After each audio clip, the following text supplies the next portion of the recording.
sobre os princípios desse trabalho. A gente não vai falar de uma metodologia, mas do que orientava esse trabalho e o que nós, aqui na Vila Sofia, aplicamos como fundamento do nosso trabalho. Tá? Então, o primeiro princípio, motricidade livre. Isso é muito importante. O que ela diz?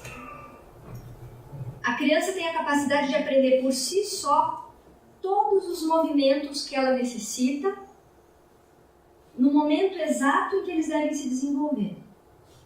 A gente não precisa ensinar ou colocar a criança sentada para que ela sente, nem fazer exercícios com ela para que ela possa chegar a fazer isso. A criança naturalmente, no momento certo, vai fazer. Sendo que ela, antes disso, realiza todos os pequenos movimentos que a gente não dá importância, naqueles pequenos gestos que ela faz, de mexer a mãozinha, de mexer o dedinho, de encostar nas coisas, tudo isso vai preparando a musculatura dela para o que vai vir depois. E daí, no tempo certo, ela desenvolve. E uma outra frase que ela coloca: a gente nunca deve colocar um bebê numa posição que ele não tenha sido capaz de chegar por ele mesmo. Eu confesso a vocês que isso é muito complicado, né? Eu demorei muito tempo para assimilar isso como educadora, e depois, quando eu tive meus filhos, foi ainda mais difícil, porque gera uma ansiedade, né? A gente quer estimular, a gente quer fazer alguma coisa com a criança. A gente tem necessidade que ele fique de pé, a gente tem necessidade que ele fique sentado, né? Mas aí a gente vai atropelando, né? Então, sem preocupação com o que a gente tenha feito de errado, a gente entender como funciona. Essa é uma imagem de um dos livros dela, tá? Então são todas as fases que um bebê desenvolve até andar. Qualquer bebê saudável vai passar por essas 7 fases invariavelmente, no seu tempo. Tem criança que pode andar com 11 meses, tem criança que pode andar com 1 ano e meio. É o seu tempo. O importante é que cada um desses movimentos seja feito pela criança, que ela tenha essa possibilidade de desenvolver esses movimentos. É muito comum a gente ouvir das mães que já têm filhos maiores, quando tem contato com isso, de dizer: puxa vida, meu filho aprendeu a andar, mas ele nunca engatinhou, ou ele nunca rolou, né? Porque foi direto para lá, porque a gente pulou essa etapa, né? Só que é muito importante para a gente entender que movimentos físicos para um bebê significa desenvolvimento mental. Quanto mais movimentos a criança fizer, mais sinapses ela desenvolve no seu cérebro. Se o desenvolvimento se dá pelo corpo e a gente impede o movimento, então a gente cria os bebês nas cadeiras, nos bebês confortos, nos chiqueirinhos cheios de brinquedo em volta, e a criança fica lá, segura, não se machuca, mas também não se mexe, né? E aí ela não vai cumprir essas etapas devidamente. E elas são capazes sim de cumprir todas elas. Se parte do quê? Se parte do chão. Então, no Instituto Pichler, sempre se coloca um chão de madeira, tá? Para que tenha a pressão correta para a criança poder, a partir daí, desenvolver seus movimentos. A gente, num clima meio ingrato, em Curitiba, a gente adapta um pouco, coloca lá um emborrachado, mas o importante é que seja duro, tem que ser firme, né? Que é outra tendência que a gente tem, a gente enche de acolchoado, a gente faz, né? Eu lembro quando eu tive meu primeiro filho que veio uma mulher me oferecer um piso pro quarto dele que era quase uma nuvem, assim, a gente andava. Isso não é natural para uma criança aprender a se movimentar, né? Não dá a pressão adequada para que ela se desenvolva. Então essas são as fases, todo bebê passa por todas elas, tá? Quem quiser fotografar, para saber. E a fase 7 pode se dar em qualquer idade. Não tem pressa. Daí a gente pode pensar assim, puxa, mas está demorando tanto. A gente tem que pensar o contrário. A gente tem que pensar que o tempo que está demorando é que tem alguma coisa que está se desenvolvendo muito bem antes, né? E prestar atenção naquilo que está se desenvolvendo antes. A gente sempre quer o que vem depois, né? A gente está sempre ansioso pelo outro. Então aqui algumas imagens para dividir com vocês, algumas imagens sobre esses movimentos, tá? Então aqui, por exemplo, o bebê subindo escada. Pânico, né?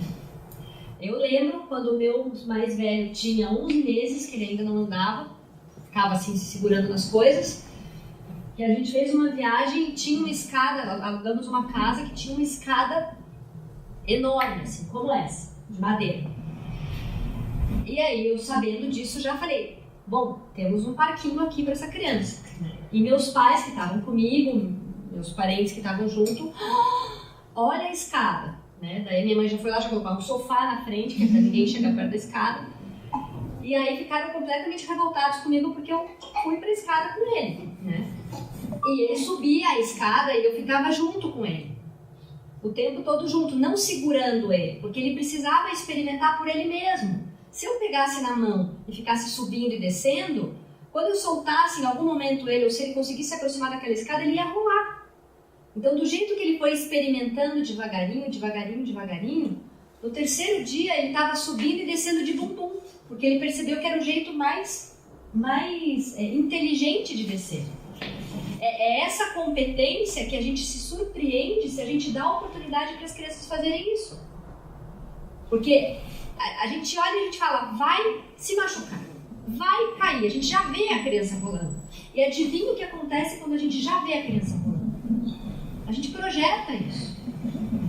Se a gente confia, essa palavra é muito importante, confiar nos potenciais das crianças, a gente promove isso. E a gente está junto para garantir que a criança não vai cair. Mas a gente tem que dar esse espaço. Uma outra cena que aconteceu também, dando de exemplo. O meu outro filho saiu da porta da casa e foi na direção da piscina, num passeio que a gente fez. E todo mundo, corre que ele foi na piscina. Eu falei, pode deixar que eu cuido. Daí fiquei na porta, me abaixei. E o que ele fez? Deu a volta assim. E não de forma alguma, fez aquilo que todo mundo esperava, que era chegar e se jogar na piscina, né? A criança pega uma caneta na mão, você já imagina ela enfiando no olho, né? Por que a criança vai fazer isso?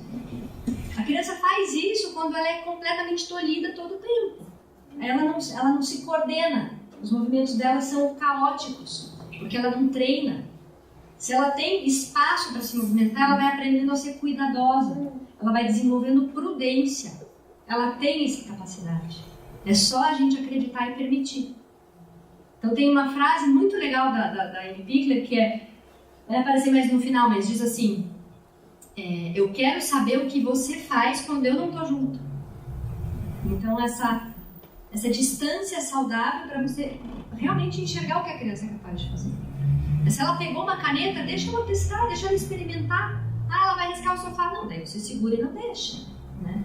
Mas por que ela vai enfiar no olho? Tem tanta coisa que ela pode fazer, né? Ela vai sentir a textura, o peso, a forma, e é isso que ela quer fazer, né? Então a gente tem que começar a acreditar nesses potenciais, que são humanos. Então algumas imagens aí bem antigas, essas imagens são do Instituto Lodz, então esses implementos são muito próprios do trabalho de Amy Pickler, são de madeira sempre e promovendo desafios, né? As crianças vão explorando repetidamente, então elas conseguem fazer alguma coisa num dia, dali a 6 meses elas conseguem fazer mais coisas. Também não tem essa necessidade de a gente ficar o tempo todo mudando os brinquedos, né? A gente tem que deixar as mesmas coisas para que a criança possa repetidamente ir desenvolvendo aos poucos cada coisa. Olha, prestem atenção nessas imagens. Olha o pequenininho ali, colocando o dedinho no chão para sentir até onde ele pode ir para descer. Aquele do meio ali é um fenômeno. E o do canto, olha o equilíbrio desse bebê. São todas fotos do Instituto. E assim, na Vila Sofia, a gente sabe disso também. Então não é, acontecia lá. Acontece com qualquer bebê que seja permitido. Olha a agilidade. E o papel do adulto é esse, ó. É estar junto, observando, para vocês também prestarem atenção. Olha a desenvoltura, olha a flexibilidade desse bebê, né? com certeza essa vai ser uma criança bem inteligente. Ou pelo menos, não é que ela vai ser mais por causa disso. Ela vai ser ela mesma, né? Porque às vezes a gente impede que uma criança com potencial gigantesco não atinja esse potencial. Isso não vai trazer algo de fora para ela, mas não vai tolher aquilo que ela já tem, quem ela é. Ó, isso é muito comum, né? Os bebês no chão, de barriga para cima, essa é a posição básica. A partir daí eles desenvolvem todos os outros movimentos. E é muito interessante de ver, assim, a criança brinca, daí ela resolve que ela quer descansar. Ela larga o brinquedinho, ou pega o dedo, ou pega um paninho e relaxa, daí a pouco volta a brincar. Então ela vai se percebendo também nos seus ritmos, né? Vai se conhecendo. Elas não se machucam, né? Você coloca os bebês juntos para brincar. Ah, mas vai puxar o cabelo, vai arranhar. Não, elas não se machucam. Elas se tratam muito bem por causa de um outro princípio que a gente vai ver agora. Mais alguns exemplos. Olha o equilíbrio daquela ali carregando as bolas. O outro princípio, então, que se complementa com esse que se chama laço afetivo. Ou relação afetiva privilegiada. Como que um bebê, uma criança pequenina, pode fazer tudo aquilo que a gente viu? Não é aleatoriamente. Ela precisa ter um adulto referência sempre por perto. Ela precisa desse olhar de confiança, dessa presença, desse olhar atento, desse interesse de quem está com ela. Então a criança não fica sozinha. E nos momentos em que ela não está brincando, em que ela está recebendo os cuidados que são constantes nessa etapa da vida, ela tem esse adulto inteiro para ela. É mais ou menos ao contrário do que a gente faz, né? Então a gente pensa assim: puxa vida, um bebê demanda, né? A gente está o tempo todo trocando fralda, dando banho, dando comida, daí a pouco suja a fralda de novo, daí tem que fazer dormir. Então é uma lida, né? A gente sempre comenta isso, é uma lida constante. E a gente fica tentando passar por tudo isso o mais rápido possível para poder ficar com a criança. O Kenny Pickler fala que é o oposto disso. Essa lida é a vida da criança. E é justamente nesses momentos em que a gente deve estar com eles, presente, de corpo inteiro, atento. Então, normalmente, por exemplo, quando a gente vai trocar uma fralda, vocês já se viram fazendo isso? Trocar uma fralda falando no celular, ou colocar um brinquedinho para distrair a criança enquanto troca, para que ela não chore no momento da troca. Ela fala o oposto disso. A gente tem que estar 100% com a criança, fazendo tudo voltado para ela, prestando atenção em tudo, olho no olho, captando o olhar da criança, mantendo a concentração. Ela fala de uma pele psicológica, você cria como se fosse uma cabana em cima, assim.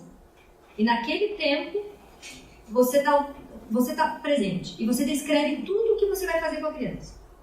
Item por item. Para que a criança se prepare para aquilo. Ela não vai entender verbalmente o que você está falando. Mas a explicação vem para que ela dê seguimento, para que ela se prepare para aquilo. Ela sabe que algo mais vai acontecer. Eu vou passar um vídeo para dar um exemplo para vocês. Então, por exemplo, momentos de troca. Momentos de higiene. Gostaria que vocês prestassem atenção no detalhe.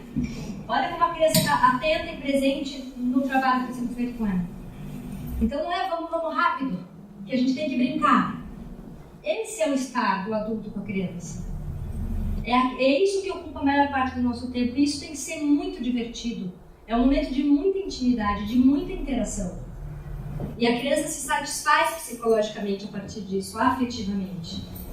E ela é capaz de brincar sozinha e descobrir o mundo depois por ela mesma. A gente faz o contrário, a gente passa por isso rápido e depois a gente põe a criança no chão e a gente fica dando tudo na mão dela. A gente pega o chocalho e já dá, ela levanta a mão, a gente já pega o brinquedo, a gente carrega ela daqui pra lá e de lá pra cá o tempo todo, né? Porque a gente acha que se a gente não brincar por ela, ela não vai saber brincar. Então a gente fala, não, isso aqui não é assim, é assado. Ela pega uma boneca, aí ela vai virar a boneca de cabeça para baixo, vai tirar o vestido da boneca e você fala, não, a boneca, ó, você tem que danar a boneca, né? E ela está fazendo uma exploração física.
Qual que é a diferença de uma criança conseguir por ela mesma e a gente fazer por ela? Ela saber que ela é capaz. Vocês viram a cara de satisfação desse bebê? É assim que a gente aprende a ter autoestima, acreditar nas próprias capacidades. Isso não é inserido em alguma fase da nossa vida, isso é construído desde a base. E ao contrário, a gente cresce aprendendo que a gente tem que contar com a ajuda de alguém. Alguém vai ter que vir nos salvar. E para a gente entender um pouco dessa interação nos momentos de cuidado, tá? Um exemplo.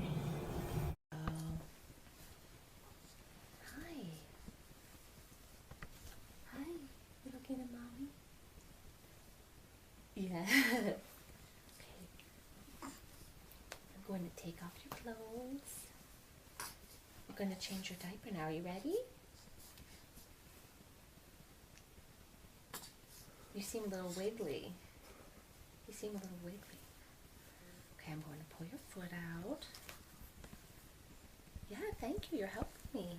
I saw you lifting up your leg. Okay, let's take this foot out now.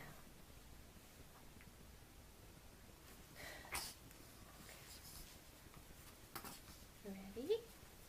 Let's take it out. It's caught. Yeah. I'm going to unbutton this and make it a little easier to get your foot up.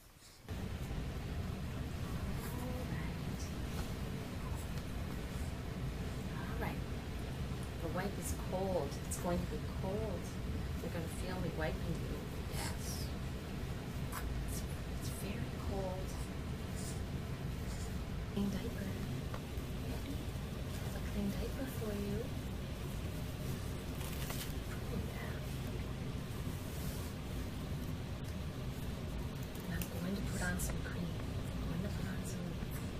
Tudo que ela está descrevendo para o bebê, ela mostra o que ela vai fazer e ela mostra com o próprio corpo. Então, o fato dela fazer sempre da mesma maneira faz com que a criança comece a participar do processo. Então, a criança já sabe que ela vai levantar a perna, a criança já sabe que vai virar de ladinho, já sabe que agora vai vir a fralda nova, ela avisa. Tá vendo? Esse aqui tá bem gelado, tá? Tá bem gelado. A criança entende gelado? Não entende gelado, mas ela percebe a expressão, ela percebe o sentido daquilo. E ela se prepara. Então a criança jamais pode ser tocada de qualquer jeito.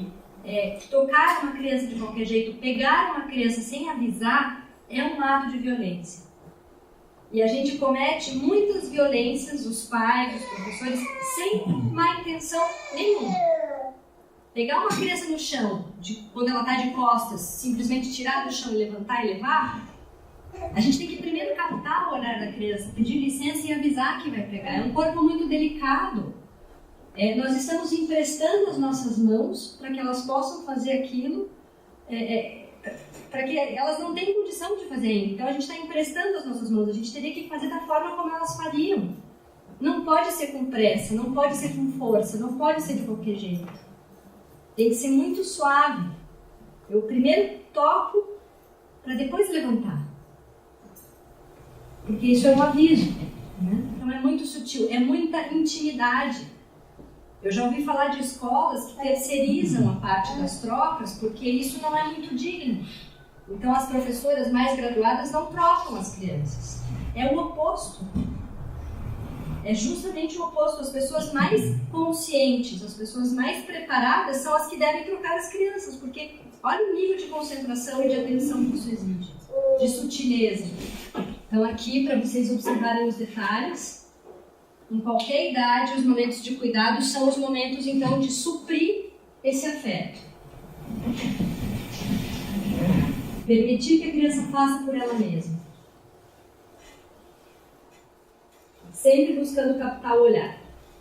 E o outro princípio que é a síntese dos dois, que é a autonomia.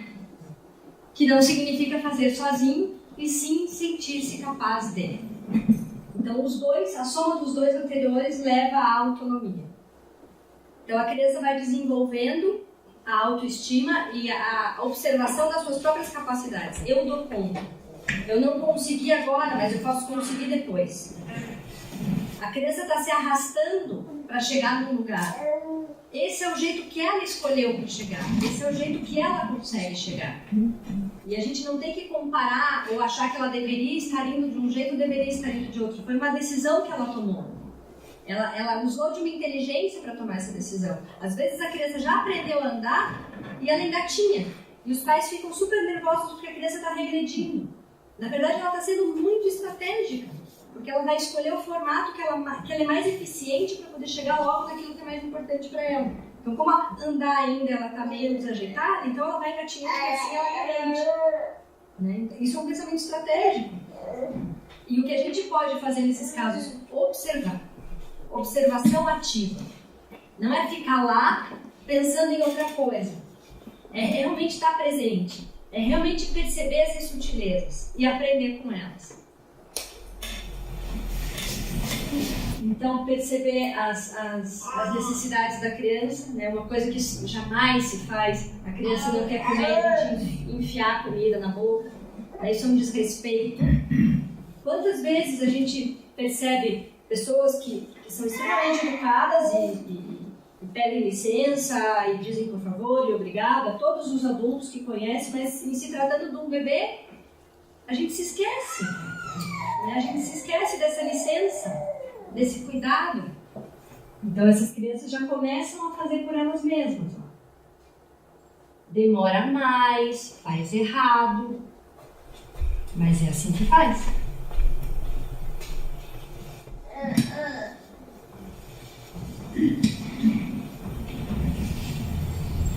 Então tem que ter um momento de deixar sujar, porque senão não tem experiência.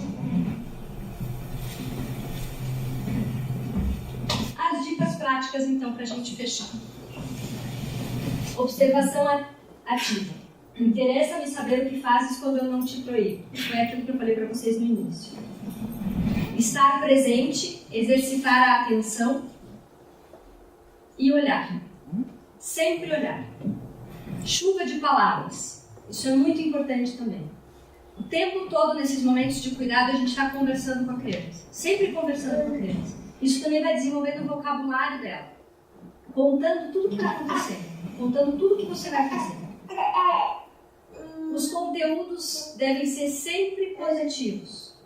Então a gente tem que ter cuidado para falar coisas como: você não consegue, cuidado, vai cair, vai se machucar, né? Não faça isso, vai cortar. Não, isso não pode, isso não dá. Então a gente sempre tem que tentar vir com uma abordagem mais positiva, né? Não, você vai conseguir, ou eu te ajudo, ou, por exemplo, eu sei que dói. Isso é uma outra fala que é muito comum, nossa, dos adultos, quando a criança se machuca, né? Dizer que não foi nada, fazer para que a criança pare de chorar logo, né? A gente está deixando de legitimar algo que ela está sentindo, está doendo, né? A pior coisa que a gente pode fazer é dizer mesa boba, né? A gente está responsabilizando a criança se machuca. Eu fui criada assim. Quando eu batia, a mesa era boba, a cadeira era boba, o chão era bobo, né? Porque a culpa era da mesa, do chão e da cadeira. Não, você caiu, fez dodói, está doendo, eu sei que dói. E eu estou aqui com você para te ajudar. A gente vai passar por isso juntos. Então, é ser muito verdadeiro com a criança, muito sincero e muito positivo. Ela entende muito bem isso. E ela começa a responder. Então, esses monólogos, quando são bebezinhos, que a gente fala, né? Inicialmente a gente fala com a barriga, depois a gente fala com o bebezinho, mas a gente vai vendo que eles vão começando a se comunicar numa determinada etapa. Gestos. Evitar gestos bruscos e inesperados. Movimentos seguros. Então, a criança sente quando a gente está inseguro, quando a gente não sabe muito bem o que vai fazer com ela. Então, não é pegar mole, né? Muitas vezes a gente tem que segurar firme, mas é um firme suave. Tem que respeitar, é um corpo muito sensível. Não pegar pelas costas. A pressa sempre acaba se tornando um ato violento. E permitir que a criança seja protagonista. Então, tem um exemplo de uma troca. Eu não posso exibir o filme aqui porque é de uma escola, mas a educadora está trocando um menino de dois aninhos. Um menino já maiorzinho.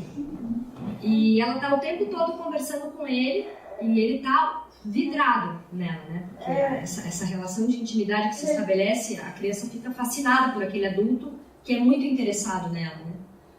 Então a professora trocando e conversando com a criança, daí ela levanta a perninha dele, passa o lencinho, abaixa, pega outro lencinho, levanta, passa o lencinho.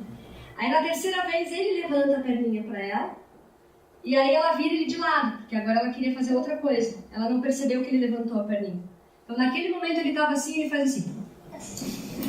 Ele já... nada errado aconteceu ali, não foi nada ruim. Mas assim, aquela conexão que estava acontecendo naquele momento se perdeu. Porque ela não percebeu, né? Ela estava com ele ali, mas naquele momento mecanizou. E aí tudo bem, ele só foi agora olhando a parede. Achou outra coisa para se ocupar.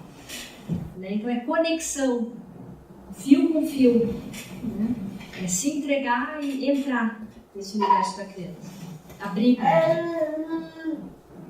É isso. Esse é o conteúdo principal.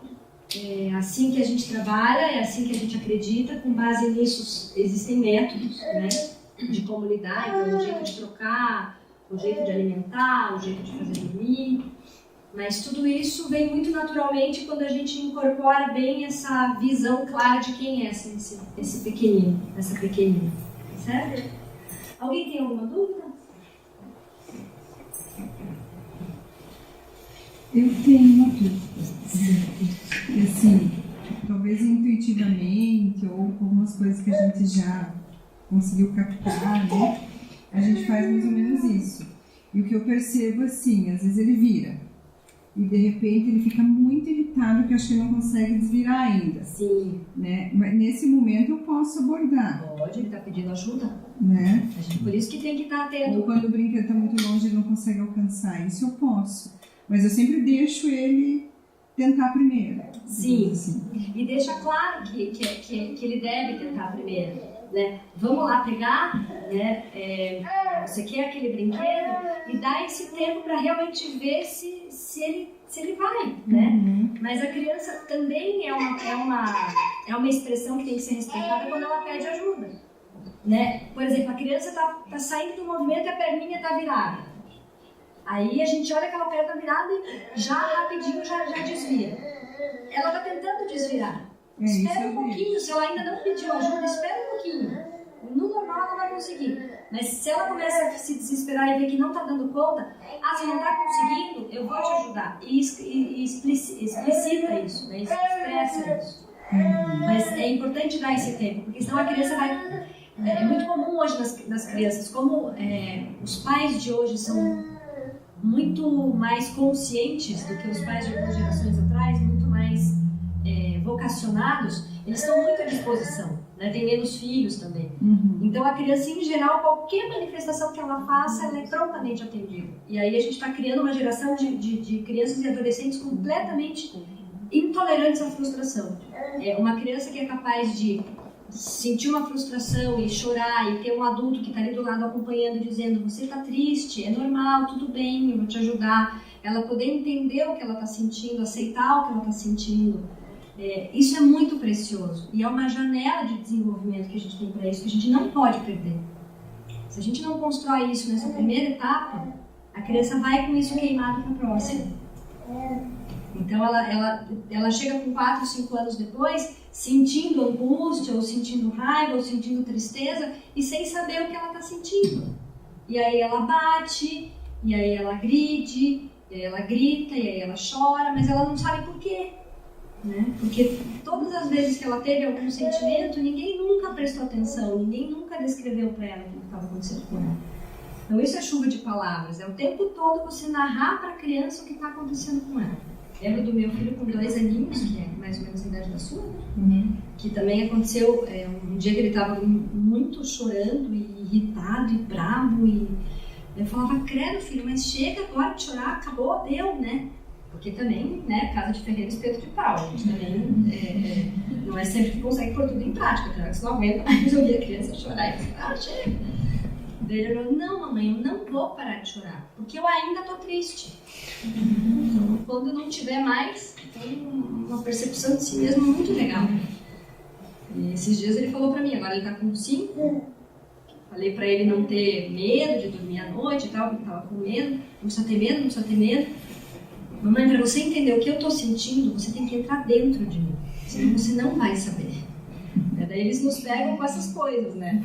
Que vai aprendendo a se conhecer, né? É muito precioso isso. E não é algo que a gente faça, é algo que a gente permite que aconteça. Uma postura muito... ela não é passiva, mas ela não é invasiva. Ela é acompanhar a criança, estar junto com a criança. Essa é a postura do adulto. Não é fazer por ela e não é deixar ela sozinha. É acompanhar. Aí no momento que tem que intervir, intervém. No momento que tem que dar espaço, dá. Certo? Essa metodologia é só da primeira infância, para 2, 3 anos? Ela se aplica à primeira infância. Daí depois dos 3 anos entra um outro processo, que é a continuação disso, na verdade. Mas aí a criança começa a desenvolver o córtex, né? Então ela começa a entender as regras. Aí já entram os jogos simbólicos, os contos. A gente trabalha daí um pouco mais continua com esses princípios, mas a gente trabalha com inteligências múltiplas, que é também criar situações para que a criança desenvolva essas inteligências de dentro para fora. Experiências de socialização, de estratégias, de lidar com o próprio corpo. É uma continuação disso. Assim. Isso vai até os 7, é o primeiro setênio. Essa fase é encantadora e fundamental. A Pinter desenvolveu bem o trabalho de 0 a 3. 0 a 3. Estudo tão profundo, mas uma coisa que a gente pode aplicar para a vida. Né? Sim, esses princípios nos orientam para sempre. Né? De uma criança mais velha, por exemplo, 7 anos, que não passou por todas essas vivências desse modo. Você falou, por exemplo, mais violento, não sei se tem ainda algum método. Tem jeito de reatar? Tem. Quanto, né, as crianças são pequenas, elas são muito... tudo que a gente começa a acertar, elas respondem muito rápido. É diferente de você resolver a vida de uma pessoa de 30 anos, assim. Uma criança rapidinho. Quando a gente acerta a mão ali, normalmente são 3 dias para a primeira conquista. Assim. Se você investe 3 dias, você já tem uma resposta. Aí depois se consolida com uma semana, depois com 21 dias, você vai sentindo fases assim, de consolidação. Mas como está tudo dentro da criança, vem. Não é uma coisa distante dela. Não é artificial para ela, é natural, só estava bloqueado, estava latente. Agora você permite que isso venha à tona. Porque a natureza não é de tristeza, de insatisfação, de agressividade. A natureza é fluida, né? E se a gente segue esse caminho, tudo flui. A criança fica tranquila, a gente fica tranquilo. Quando dá errado é porque a gente não seguiu o fluxo natural. Então vamos liberar os bebês. Isso não é mais hora de beber para fora de casa, né?